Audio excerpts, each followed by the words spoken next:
Hi, this is Jim Feist in Las Vegas. Check out my plays every day at Vegas Sports Masters. I'm 5-1 with the NFL sides in the playoffs, 2-0 last weekend with the totals, 10-4 with the prop bets. This weekend, I have my NFL playoff total of the year online right now. It's $99, but you can get it for $19 with a bonus college basketball high roller. Just call 888-777-4155 and use the code words Jim Wins. Now stay tuned as Dave Cokin and I break down the sports weekend in football and basketball on ProLine. And hi, everybody. Welcome to ProLine, direct from Las Vegas. We are the longest-running sports handicapping show in America, going back several decades. I'm Dave Cokin, joined by Jim Feist. We're going to take a look at some college basketball, the NFL playoffs, of course, including the Steelers-Patriots showdown. First, Jim, if people want to subscribe to the channel, it's free, and they get great stuff for free as well. That's right, Dave. Just go to ProLineTV.com, click on the subscribe button, and you'll get notifications on new videos. Plus, you'll be sent a code to get 7 days of my service absolutely free. Just check out the brand new website, JimFeist.com, where you can get daily picks, service packages from myself, Dave, and the nation's top handicappers. Whether you're at home, work, or on the go, our new website gives you access to the latest scores and odds, links to articles, and my coveted fast facts, and the opportunity to watch ProLine whenever you want. That's pretty good. I like the website. It looks great. Thank so you. Before we dive into this week's ProLine poll question, let's look back at last week where our audience, our audience and everybody who bets won last weekend, I guess, overwhelmingly voted that the Patriots would win by double digits over the Texans on Saturday, which they were correct about. As for Sunday, a little different story. The home teams were 6-0 straight up and against the spread. On Sunday, both dogs went outright, and you say, well, that must be good for the books. Nope. Not so much. Just absolutely destroyed the sports books here in Nevada in an absolute nightmare weekend. William Hill said it was the worst single-day loss in the company's 5-year Nevada history. How about that? Now on to this week's poll question. And we'll look at an individual award, which I'm going to tell you, I've never cared much about these, but we know the audience loves to talk about them. The NFL MVP will be announced on the 4th of February, I believe it is. So we asked our audience who they thought would take home the honor this year. And the candidates were 4 quarterbacks. 3 of them are still playing. Tom Brady, Matt Ryan, Aaron Rodgers, and one who's on crutches, and that's Derek Carr. And who knows, they might still be playing had he not got hurt. Well, based on the way Kansas City played last week, you're probably right. Dave, 48% of our audience thinks that Matty Ice's year with Aaron Rodgers coming in second at 29% of the votes. Quick analysis here would be they all deserve it. You know, they've all been good. If you took any of them away from their teams, the other teams would be nothing. And because the quarterback means a lot in the NFL, and obviously you got 4 really good quarterbacks, the final 4, and so there's a lot of really bad ones out there and average ones out there, and they're not here. So it does mean a lot. Well, you got 4 teams left in the playoffs. And you've got 3 of the guys that were in the poll, and Ben Roethlisberger. A pretty good quartet of quarterbacks. So I don't want to hear it when people say, oh, you know, it's overrated. No, it's not. You've got quite a few Super Bowl rings in here, too. You think? What, Brady's got, 4? Roethlisberger's got 3. 2, I thought 2. Was it Big 2? Ben's got 3. Has he got 3? Yeah. Really? Yeah. Wow. Matty Ice does not have any. Ryan doesn't have any. Nope. And Rodgers has, 2? 1 or 2? I thought it was 1. I think it might be 1. Yeah. I would say. I think the number is 7. I'm not sure Roethlisberger has 3 championships. I thought it was 2. I thought it was 3. Well, we'll ask him. The bottom line is these guys, if I had to pick one for MVP, I think Ryan's had the best year. You know, Brady missed the 4 games, so that kind of hurts him. Carr, unfortunately, missed the end of the season with the broken leg, so that kind of knocks him out. So it's down to Ryan and Rodgers. Now, if you're asking me who I think is the better quarterback, it's Rodgers. But I think, you know, it's a full season award, so I would agree with the audience and say Matt Ryan. It's not a bad choice. A great year. He's come off a couple average years which he wasn't looking that good the last 2 years. This year has been incredible. No. They got new coach there. They got Shanahan, who may move on as a head coach somewhere else. God, I can't see him in San Francisco, but he could take that job. And it's like Well, he should have a good grace period there because, I mean, unless you're just a diehard 49ers fan with rose-colored glasses, they're going to be bad for at least Well, the good thing is they got rid of the general manager. Yeah, So yeah. you got a little bit of That's a a clean plus. slate there. Ownership's still questionable, but the general manager is gone, and I think that's a big plus. But anyway, back to this. I can't argue with Matty Ice or Aaron Rodgers. And, you know, they didn't mention Ezekiel Elliott. Oh, I know. Who's had a Phenomenal. tremendous year. The problem with you got to divide it in Dallas between the two rookies who have been sensational. The amazing thing is they don't talk about Dak Prescott as being the most valuable player. It's always Elliott. Fabulous. You know, we're going to talk about that for a moment. I first would just want to thank everybody for participating in this week's poll question and remind you that we post a new ProLine poll question every Monday morning that can be found on our respective social media networks, and the results get announced right here on the show. And if you'd like to send us a suggestion for a ProLine poll question of the week, or if you have any questions about our selections or service packages, send me a direct message on Twitter, Facebook, Instagram, or YouTube, and I'll get right back to you. So let's pick this up on Prescott. And by the way, I'm from New England. I say Prescott, all right? That's the way. Be thankful I'm not throwing the complete Boston area accent in and saying Doc Prescott. He might already be better than Romo. I was a Romo fan for many years. He came out of, I think, Eastern Carolina. Eastern Illinois. I always liked the guy. I thought he was a little bit of a gunslinger and a little careless with the ball at times, many times. And then his scrambling ability was there, but by doing so, he got himself hurt a number of times. Prescott seems a little bit more sturdy. He's a little bit sturdier kind of guy, and I think he can take a few more hits than he has. Kind of like a Russell Wilson type body. Yeah, and that statement is hard because he's been around such a short time, and Romo's been.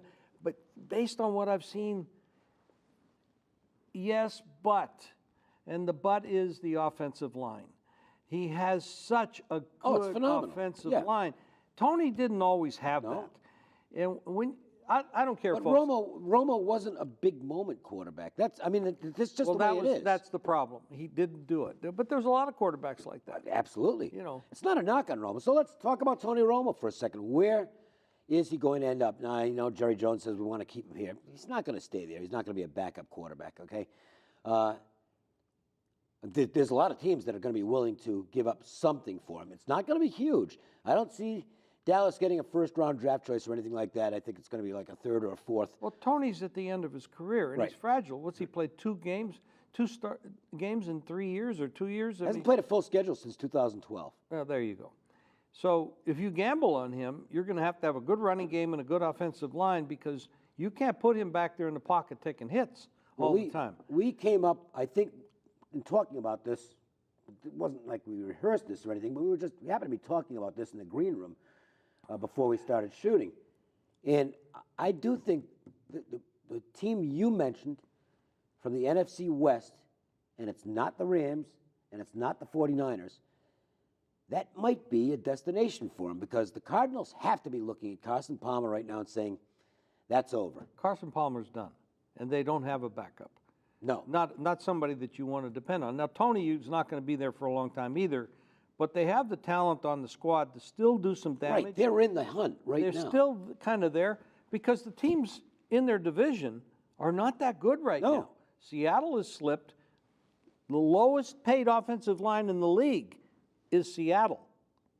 So they're not going to do much until they get offensive line. San Francisco's a mess. The Rams are a mess. Arizona could win it. It's a very winnable division for them. Absolutely. Seattle's defense is still great, but they are going to start to get older. And that's going to be more injuries. It's just the nature of the beast.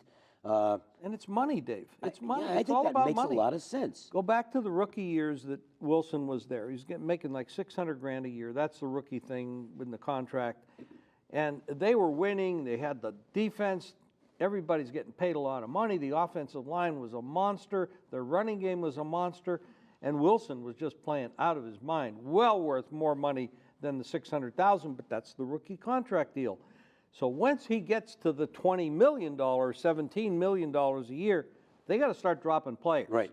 They can't pay the offensive line. They got to get rid of some defensive.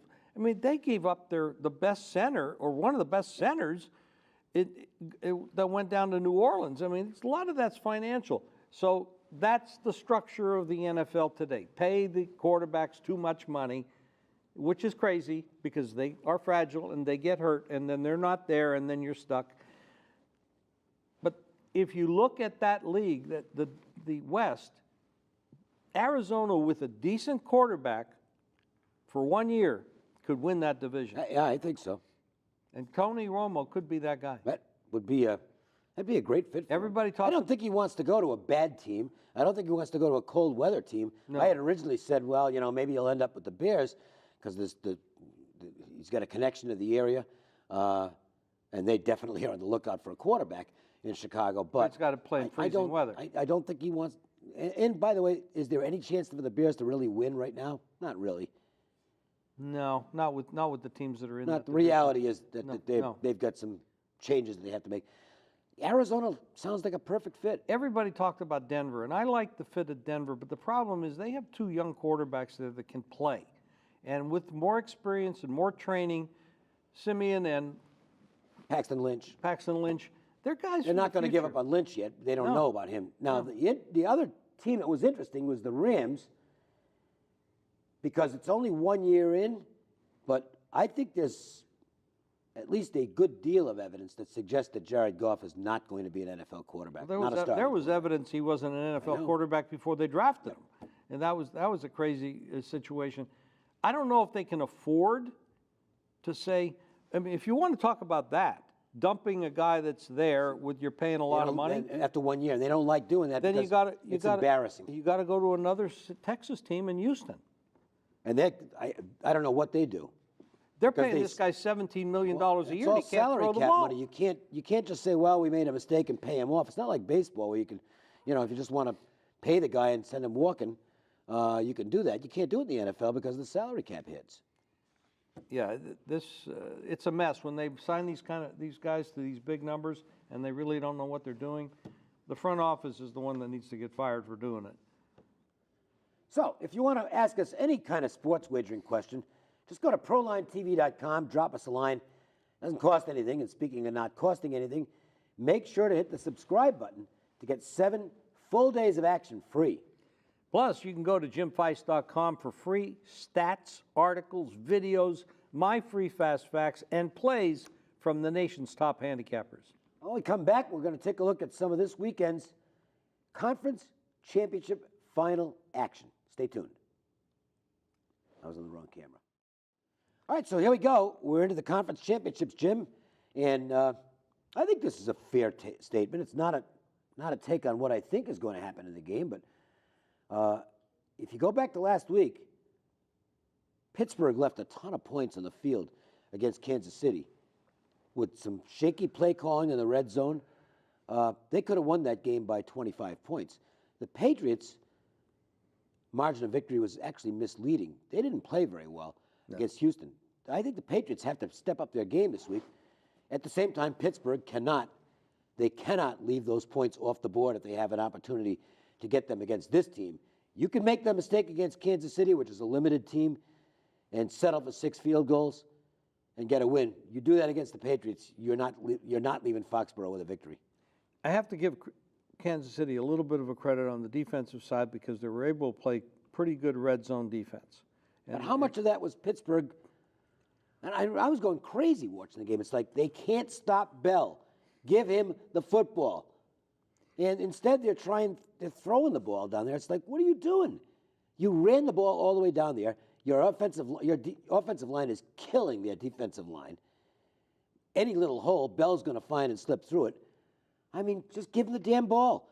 These coaches drive me nuts sometimes. It all goes back to that Seattle Patriots thing a couple of years ago in the Super Bowl. Pete Carroll, and I don't care what anybody says, it's the worst play call in the history of pro football. And if you don't think so, You don't know what you're talking about, and I do. That was a stupid play call. I don't care if the other team knows it's coming. If they can't stop it, you keep doing it until they find a way to do it. If they give the ball to Bell in the red zone last week, particularly in a couple of situations where they're like 2nd and 2, and they went away from it, they win that game going away. I can't argue with that because there was no demonstration by Kansas City that they could stop Bell. The other thing I wonder is, doesn't Pittsburgh have a second back? I don't need one. This guy will carry the ball 40 times. But your fatigue and injuries come into play, and different styles of running. But they actually have got some decent depth at that position. You know, nobody else ran the ball. No. The whole game. I mean, I couldn't believe that they stuck with one guy the whole time. Your fatigue, injuries come into play when I mean, this isn't an easy game, and running backs don't last long in the league. So I mean, they didn't shake it up. They didn't blend it at all. I thought it was a terrible game plan by Pittsburgh. Between the 20s, they were great. Yeah. Kansas City, you know, Andy Reid, Alex Smith. I don't know what the story is there with the conservative. You know what? If you looked at all the stats on them, what they were was what they were. They're kind of an average football team. And I give Andy Reid credit because he keeps getting this team to the playoffs, and I don't think they're a playoff caliber team. They're a playoff caliber team as long as the other teams in their division suck. But Reid finds a way. If you match up the rosters, of the teams that were still playing last week, and I think Kansas City was clearly the worst team on paper. So to me, I give Reid credit for getting them that far. Not necessarily when you look at Houston. Oh, I forgot about them. Yeah, but I'll say this. If you've got a good defense, you can stay in games. And Houston does have a very good defense. Yes. Kansas City's defense really wasn't that good. You know, you get the impression that, well, they didn't give up that many points. But if you look at their efficiency numbers, especially against the run, they were terrible. And I'll give Pittsburgh credit for that. We're going to ram the ball down their throats. I don't know why they got away from doing it. And I will give the Steelers credit for this. At the end of the game, after they held off the 2-point conversion, thanks to the penalty on the left tackle, they did use some imagination to get that first down that they really needed and make sure Kansas City didn't get the football back. But to me, that's where you do use the imagination, when you're in your own end of the field and you've got to get it out of there and maintain possession of the ball. When you get down to the other team's red zone, go with your strength.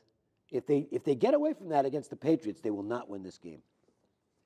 Well, Patriots are a different animal. Boy. You know, when you look at Belichick and Brady and what they've done and the number of conference championships and the Super Bowls. It's unbelievable. It is unbelievable, the domination they've had in that division. You know, you're talking about Buffalo, Miami, and the Jets.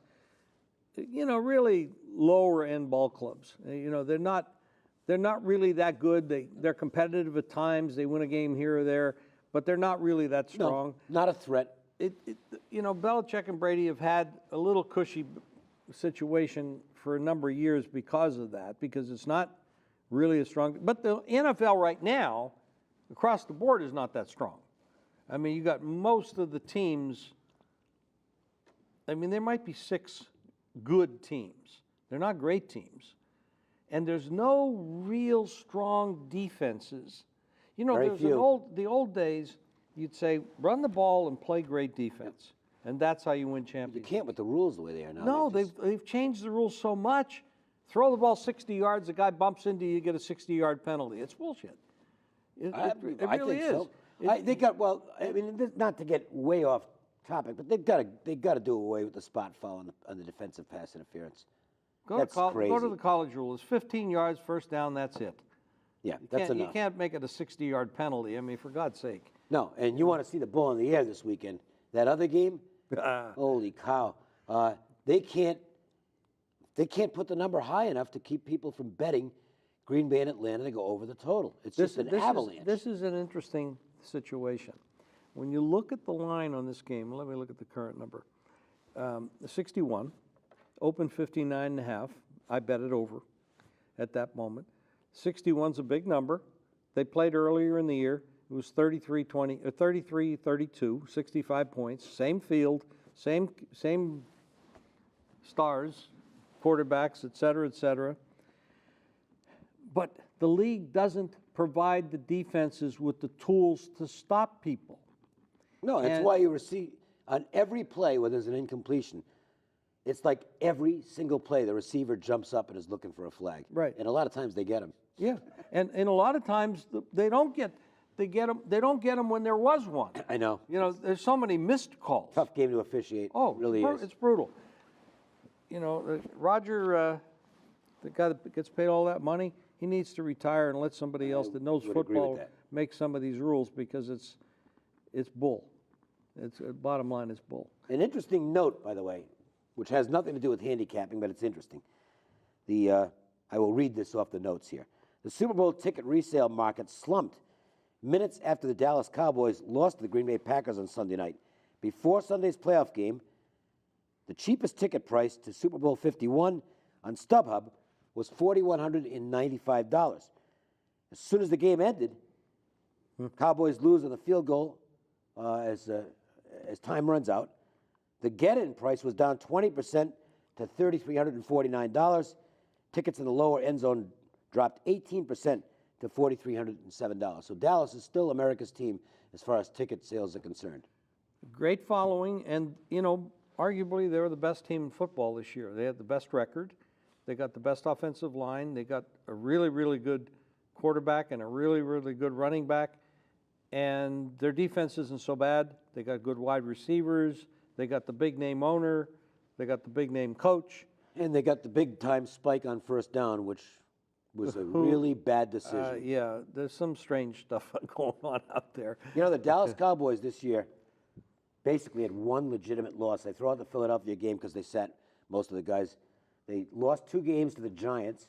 One of those, the Giants were the better team. Go back to week 1, if whoever it was, Williams. if he gets out of bounds, they win that football game. Right, he stayed in bounds, clock runs out. They don't get their incredibly good field goal kicker on the field to kick the field goal and win the game. I agree. I think the best team in the league was the Dallas Cowboys. Yeah. Now, they came out, I don't know, I don't think they were flat, but they had been off a little bit. But Aaron Rodgers has just been, I'm not, you know, I even sent a tweet to somebody. I said, is this guy really human? I mean, the things that he's doing, that pass. In the play before that, where he gets just annihilated from behind and somehow doesn't fumble the football. Yes. He got crushed on that play. He did. He is an absolutely great player. Jim, viewers can get free plays from us right to their cell phone. It is Rockin' Chair Easy. Rockin' Chair Easy. Just text the word GAME, GAME, to 25827, and you'll get free plays right to your cell phone. That's GAME, GAME, to 25827. All right, we're going to come back. We will talk a little bit of college basketball next. Stick around. All right, so let's look at some college basketball. Let's do it. This weekend, and Texas is playing Kansas. It's still a honeymoon period for Shaka Smart at Texas. I know some Longhorn fans would have liked to see the team make a little more progress this year. Hasn't really happened, but he just doesn't have his players in yet to run what he wants to run. So he's kind of having to jury rig things in the meantime until he gets the recruiting process to the level he wants it down there. I think Texas will be fine down the road. Right now, it's kind of a struggle for him. Well, you got to have the right tools, and he wants to play a certain style of basketball. I mean, they're 7-11 straight up, 1-5 in Big 12, which isn't at all what they were looking at. They're going up against Kansas, who's 17-1. This is Bill Self. He's been around forever, and he knows how to coach, and he's got all the talent in the world. A very tough team. You know, on paper, it's a real mismatch because Kansas is that much more talented. Texas put up a fight the other night against Baylor. Yeah, not bad. You know, I took 14 on that game, and that was. But you know, I don't think Baylor is all that much either. I think they're good, but they number 1 for a week. Oh, that was absurd. Yeah, you know, their strength. They're a nice team. I mean, their strength of schedule and their ratings off the games are not that high. They're a team that I think probably they're is top sweet, 15, Sweet 16 material. Top 15 team, maybe. And then anything can happen when you get to the Sweet 16. Sure. So we're not, disparaging Baylor. No, they're just not number 1 team in the country. The worry here, and I look at this game and say, well, Texas isn't going to lay down, and they actually have done pretty well in terms of the spread record in the Big 12. They've covered 15 of their last 20 conference games, so they're hanging in there. The problem is Kansas kills losing teams at home. Got a stat here, courtesy of John Cranton. 23-11-2 against the spread at home versus teams with a losing road record, which Texas has. So Kansas has the ability to beat up a team, and they are not bad about pulling away at the end of games while they're singing Rock Chalk Jayhawk in the stands. You know, I don't say that it's an attempt to beat the spread or anything like that. They have killer instinct, and teams like that cover spreads. They've also got a great freshman in Josh Johnson. This kid's tremendous. You know, the key to covering Josh spreads Jackson, when you're a favorite, as they will be, and it'll be big. At the end of the game, when the fouling starts and Texas starts to, they want to come back, and if they happen to be close to the line, then it starts to get a little edgy. You're squirming in your seat if you're watching it, because then Kansas got to go to the line and hit the free throws. And in the last 2 minutes of a college basketball game, it's really something that if you're going to bet on these teams, you really need to have an idea of their capability of covering a spread in those last 2 minutes. If they happen to be ahead, if it happens to be around the point spread and they have to hit the front end of one-on-ones or whatever it is, two shots, because if they start missing, the other team comes back, they're coming down, they're throwing in threes, they're crashing the boards, the calls might be missed, and a lot of things can happen. We see this every night in college hoops. You really have to dig in to the ability of these teams at the foul line at crunch time. And to not turn the ball over. The handling the ball. I mean, that was the Baylor-West Virginia game. Yep. West Virginia, pressing style, one of the top teams in the country, cannot shoot free throws. They just don't do it. But they are tough at that end. I think Baylor turned the ball over 29 times. Oh, yeah, they had a terrible game. Yeah, they just couldn't handle the ball, couldn't handle the pressure. Styles in college basketball means an awful lot, as it does in pro basketball, except that in college basketball they're playing with intensity, 90 to 100% intensity every game. In the pros it might be 30%. Yeah. So it's a different game. Let's look at another game, and Wisconsin and Minnesota. This is a good rivalry game. The Golden Gophers have definitely made some strides under Richard Pitino this year. Very athletic team. What they haven't been able to do, they're going to have to convince me they can win a big game against a perceived better opponent. You know, you get the two losses to Michigan State stand out to me. One where they just let the game get away, and then the revenge meeting where they got pretty well knocked around. And even though this game's at Minnesota, I get the sense the same thing could happen. Wisconsin knows how to win basketball games. They've been there before. Greg Gard is relatively new as a head coach, but he was there while Ryan was winning all those games, and they've picked up right where they left off. In fact, some people might say that Wisconsin's might be even better now than they were previously. I like this team a lot. They're just extremely solid, fundamental, well coached, and I think even if Minnesota might have a little bit of an athletic edge, I think Wisconsin's going to go in and win that game on Saturday. Wisconsin's the better team, no question about it. And they played Tuesday night. They played Michigan. They were home, an 11-point favorite. They could have covered this spread. Late, yeah. But late, as I talked about just previously, it got down to the late stage of the game, and they did not hold up their end. And it went from a 7-point to a 2-point, ended up a 4-point victory. They were 11-point favorite. They were not impressive at the end of that game. However, during the game, they had impressive moments. Well, they had that 15-0 run fairly late in the game, which it looked like they were going to cover at that point. Yes. I think maybe they eased off a little bit. Well, they could have lost the game. I know. It Very got a little easily. dicey at the end. And Michigan's not incapable of doing that stuff. They hit a couple of big shots and got within the number. And that comes down to foul shots. Yeah, and let's face it. Michigan also made some threes. What are you going to do? Nothing you can do if the other team puts the ball in the basket a couple of times. I don't know if Minnesota. I just don't. Minnesota's going to have to prove to me that they can win a game of this type.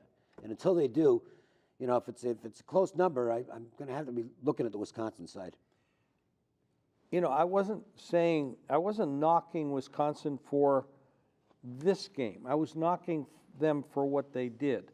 Now, what they did in that game and didn't hold up their end and didn't play well at the end is actually a wake-up call. For a good coach, that's a wake-up call. Hey, guys, just like Belichick is doing with the Patriots, hey, guys, you won the game, and you did good. You won by 18. You know, even if they don't talk about it, they covered the spread.